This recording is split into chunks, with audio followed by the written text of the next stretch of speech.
नमस्कार, मैं हूं आपके साथ ज्योतिका। आइए रुक करते हैं फटाफट खबरों की ओर। कांग्रेस पार्टी ने सोमवार को केंद्र सरकार से कश्मीर मुद्दे पर स्पष्टीकरण मांगा है और पूछा है कि क्या केंद्र सरकार कश्मीर मुद्दे पर तीसरे पक्ष की मध्यस्थता के लिए तैयार है। साथ ही कांग्रेस पार्टी ने चेताया है कि अगर सरकार कश्मीर मुद्दे पर तीसरे पक्ष की मध्यस्थता स्वीकार करती है तो यह शिमला समझौते का उल्लंघन होगा। कांग्रेस पार्टी ने अमेरिकी राष्ट्रपति डोनाल्ड ट्रंप के दावों पर सवाल उठाए, जिनमें अमेरिकी राष्ट्रपति ने दावा किया कि उन्होंने ही भारत पाकिस्तान के बीच मध्यस्थता कराई।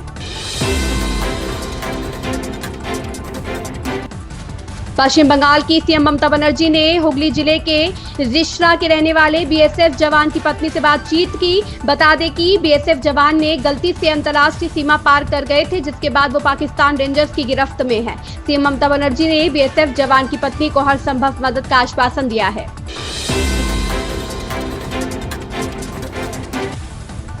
भारतीय थल सेना के पूर्व प्रमुख रिटायर्ड जनरल मनोज नरवणे ने उन लोगों की आलोचना की है जो भारत और पाकिस्तान के बीच हुए संघर्ष विराम पर सवाल उठा रहे हैं और पाकिस्तान के खिलाफ बड़े पैमाने पर लड़ाई छेड़ने की वकालत कर रहे हैं। पूर्व सेना प्रमुख ने कहा कि युद्ध कोई रोमांटिक बॉलीवुड फिल्म नहीं है। रविवार को पुणे में एक कार्यक्रम के दौरान नरवणे ने कहा कि अगर उन्हें आदेश मिलता तो वे जरूर युद्ध भूमि में जाते, लेकिन कूटनीतिक स्तर पर बातचीत के जरिए मुद्दा सुलझाना उनकी पहली प्राथमिकता होता। भाजपा नेता मनोज तिवारी ने कहा, हमने ऑपरेशन सिंदूर पाकिस्तान नहीं आतंकवाद के खिलाफ किया है। आतंकवाद के खिलाफ ऑपरेशन सिंदूर चलता रहेगा। ऑपरेशन सिंदूर में हमें आतंकी ठिकानों को ध्वस्त करना था, जो हमने किया। भारत की ओर से स्पष्ट है कि एक भी आतंकी घटना युद्ध का ऐलान समझा जाएगा। भारत युद्ध नहीं चाहता है, यह नया भारत है।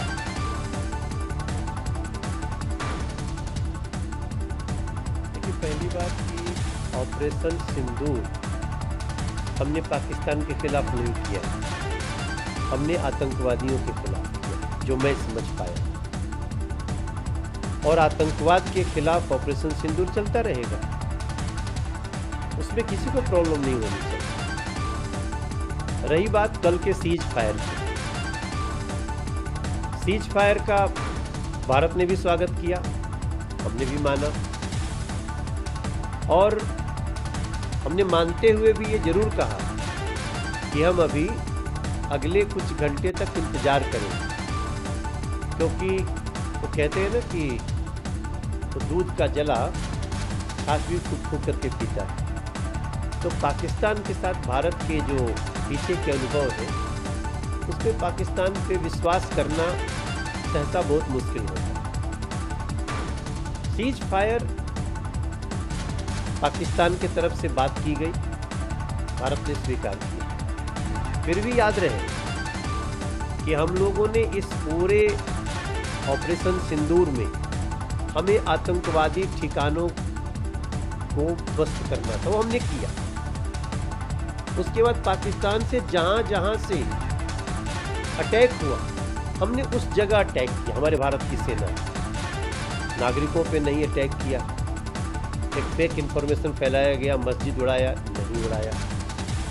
भारत की सेना ने सिर्फ उसी को ध्वस्त किया जहां से उन्होंने अटैक किया। भारतीय अंतरिक्ष अनुसंधान संगठन के प्रमुख वी नारायणन ने बताया कि इसरो के 10 सैटेलाइट्स देश की सुरक्षा के लिए लगातार रणनीतिक उद्देश्य से निगरानी कर रहे हैं। इम्फाल में रविवार को सेंट्रल एग्रीकल्चर यूनिवर्सिटी में दीक्षांत समारोह को संबोधित करते हुए वी नारायणन ने यह जानकारी दी। इसरो प्रमुख ने कहा कि कम से कम 10 सैटेलाइट्स लगातार 24 घंटे रणनीतिक उद्देश्य की पूर्ति और देशवासियों की सुरक्षा के लिए काम कर रही है।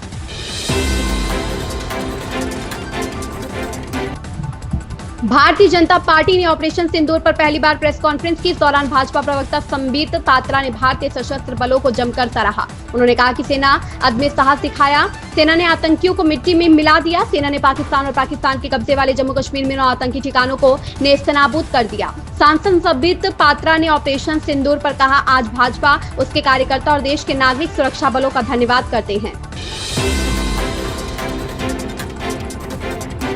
भारत और पाकिस्तान के बीच हालिया सैन्य तनाव के चलते बंद किए गए देश के 32 हवाई अड्डों को एक बार फिर से नागरिक उड़ानों के लिए खोल दिया गया है। भारतीय विमानपत्तन प्राधिकरण ने सोमवार को एक प्रेस विज्ञप्ति जारी कर यह जानकारी दी। एआई ने इन हवाई अड्डों पर तत्काल प्रभाव से उड़ान संचालन बहाल करने को लेकर औपचारिक घोषणा की है।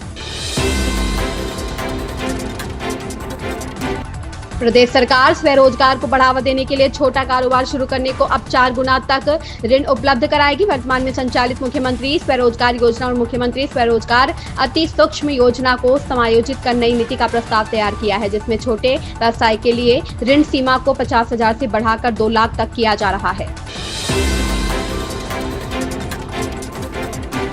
पंजाब विपक्ष के नेता प्रताप सिंह बाजवा ने पंजाब के किसानों के खिलाफ अपमानजनक टिप्पणी के लिए मुख्यमंत्री भगवंत मान की कड़ी निंदा की। बाजवा ने कहा कि नंगल डैम पर मुख्यमंत्री ने किसानों पर हमला बोला और एयर कंडीशनर ट्रॉलियों में प्रदर्शन को लेकर उनका मजाक उड़ाया, जो कि गलत है। बाजवा ने कहा कि सीएम को इस तरह बयानबाजी नहीं करनी चाहिए। किसान अपनी मांगों को लेकर पिछले 1 साल से बॉर्डर पर तैनात रहे। यूट्यूब और social media influencer Elvish Yadav को इलाहाबाद हाईकोर्ट से राहत नहीं मिली। देव पार्टी में सांपों का प्रदर्शन करने के मामले में दर्ज एफआईआर की चार्जशीट को चुनौती देने वाली याचिका को कोर्ट ने खारिज कर दिया है। इस मामले में गाजियाबाद की सीजेएम कोर्ट ने एल्विश को समन जारी किया है। उन्होंने इसको खारिज करने के लिए हाईकोर्ट का दरवाजा खटखटाया है। इन खबरों में बस इतना ही। बने रहिए हमारे साथ।